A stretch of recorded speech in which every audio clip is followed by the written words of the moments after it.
Olá, meus irmãos, graça e paz seja convosco.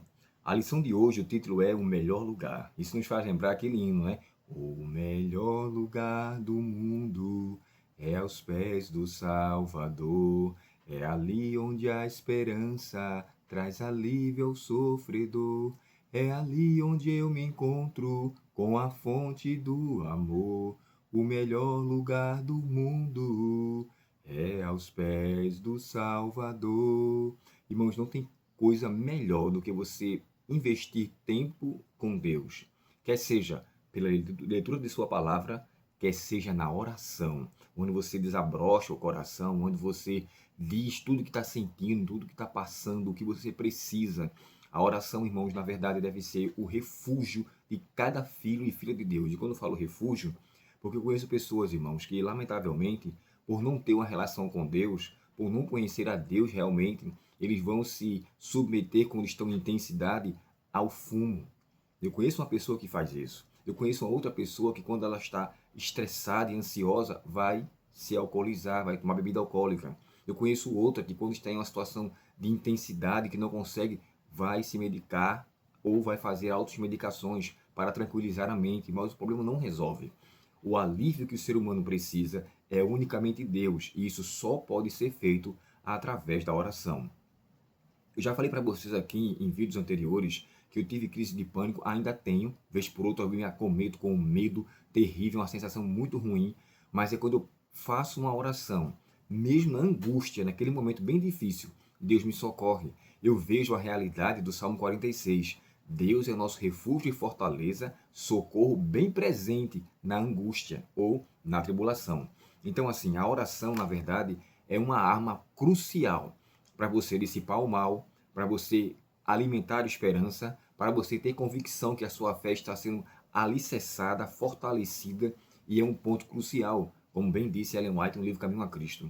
A oração é o respirar da alma, ou seja, assim como uma pessoa não vive sem respirar, nenhuma pessoa deve viver sem orar. E aí vem um ponto interessante. No capítulo 11 do livro Caminho a Cristo, o título é O Privilégio de Falar com Deus. Se você não tiver esse livro, se você não tiver como baixar em PDF, bota lá no YouTube, O Privilégio de Falar com Deus. Vai aparecer lá Caminho a Cristo.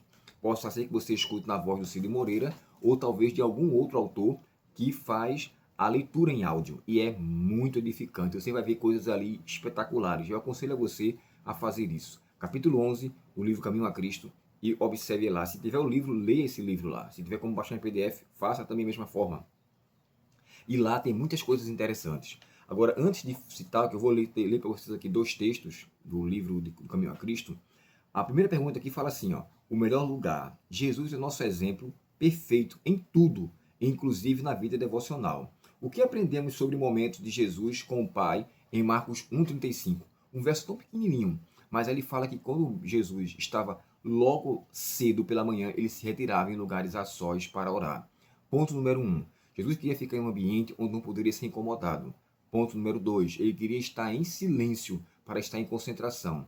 Ponto número 3. A relação quando ele se ausentava das pessoas e ia encontrar-se com Deus mostrava que agora é o meu momento particular com Deus.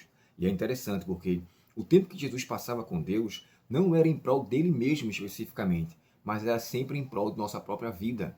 Jesus orou por mim e por você. Olha o que é que fala lá em João capítulo 17. Eu não rogo somente por esses, mas por aqueles que virão crer em mim através de sua palavra. Então nós estamos dentro da oração de Cristo. Olha que privilégio você tem ao ter o próprio Deus orando a Deus em prol de mim e você, simples pecadores. Agora, o que me chama a atenção, irmãos, é que tanto Marcos quanto Lucas, e especificamente Lucas, ele dão detalhes aqui que são bem interessantes na parte da oração com Deus. O próprio texto de Lucas 3,31 fala que quando Jesus estava no batismo, ele orava ali. Mateus não fala, no capítulo 3, não fala sobre isso. Ele fala simplesmente que ele estava lá e o céu se abriu. Aí fala assim, enquanto ele orava, o céu se abria, ali no batismo. Um outro ponto que que merece consideração. Jesus, quando vai designar os 12 para ser seus discípulos, no capítulo 6 de Lucas, o verso 12, ele também orava, passou a noite em oração antes de fazer aquilo. Uma outra coisa que é bastante interessante, a gente sabe que no Getsemane, Jesus passou um tempo orando e ele pediu aos discípulos que fizessem, mas antes de entrar, ele passou ali um período em oração. no capítulo 14 de Marcos e o verso 32 e 39. E na transfiguração, Mateus 17, quando fala da transfiguração, ele não dá uma especificação de como estava Jesus em sua devoção com Deus. Porém, Lucas, quando fala sobre o mesmo ponto, em capítulo 9, verso 28 e 29, fala assim: enquanto Jesus orava, o seu rosto se transfigurou. Então, o que aconteceu com Cristo foi resposta também à sua relação com Deus. Isso me faz pensar o seguinte: se eu quiser que Cristo brilhe em minha vida, eu preciso viver com Deus em oração mesmo. Primeiramente, a sós. Em seguida, ao testemunhar lá fora. Esse lugar que eu estou, que tem esses livros aqui atrás, é o lugar preferido da casa para mim. Eu fico aqui sentado na cadeira e gosto de passar tempo em oração. Gosto de me demorar aqui para todas as situações, fora as orações que eu faço lá fora. Então, assim, isso para mim é motivo de grande alegria, de grande satisfação. Eu faço um apelo aqui a você, irmão, que você gaste, que melhor dizendo, que você invista esse tempo com oração. Olha só, as trevas do maligno envolvem os que negligenciam a oração.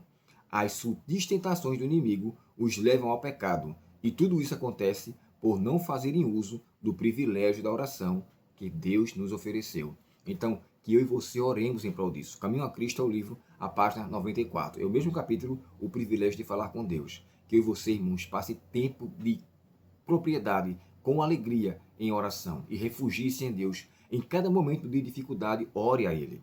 Em cada momento que as coisas não aconteceram conforme você queria, ore a Deus. Ela chega até a fazer uma comparação, né? Nos seus aposentos, em suas transações comerciais, nos seus afazeres domésticos, ore. Era assim que Enoque andava com Deus. Vamos orar?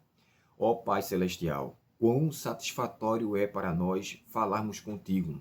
Conhecemos o hino que diz: doce é orar. Que poder para a alma, ó quão doce é orar. Que nós façamos disso, Senhor, um refúgio para a nossa vida. E quando o inimigo vier nos assaltar com suas tentações, possamos estar tão cheios de Tua presença que possamos, por Tua graça e bondade, dissipar o mal que tão de perto nos rodeia. Dá-nos a Tua paz, Senhor, permanece conosco e nos ajuda a estarmos em lugares retirados para investir tempo contigo, em nome de Jesus. Amém. Deus muito te abençoe, um ótimo dia, uma boa semana e até o próximo estudo, se Deus quiser. Até logo.